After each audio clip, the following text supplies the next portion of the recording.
மலேசிய தமிழ் இலக்கியத்தை உலக அரங்கில் அறிமுகம் செய்வதற்கு மேற்கொண்டு வரும் தொடர் நடவடிக்கைகளில் ஒரு அங்கமாக தமிழ் மக்கள் வாழும் நாடுகளின் தூதர்களை மலேசிய தமிழ் எழுத்தாளர் சங்கம் மரியாதை நிமித்தமாக சந்தித்து வருகிறது. இதற்கு முன்னர் மொரீஷியஸ் தூதர், இந்திய தூதர் ஆகியோரை சந்தித்துள்ள மலேசிய தமிழ் எழுத்தாளர் சங்கம் நேற்று காலையில் மலேசியாவிற்கான இலங்கையின் இடைக்கால தூதர் MI முகமது ரிஷ்வியை மரியாதை நிமித்தமாக சந்தித்தது.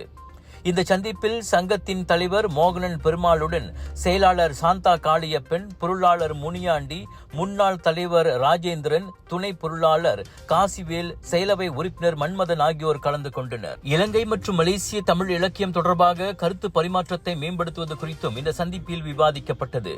மேலும் இலங்கையில் ஏற்பட்டுள்ள அரசியல் நிலைத்தன்மை மற்றும் பொருளாதார வாய்ப்புகள் குறித்தும் விவாதிக்கப்பட்டதோடு இரு நாடுகளுக்கிடையிலான கலாச்சார மற்றும் இலக்கிய பிணைப்புகளை வலுப்படுத்துவதற்கான ஒரு முக்கியமான நடவடிக்கையாகவும் இந்த சந்திப்பு அமைந்தது.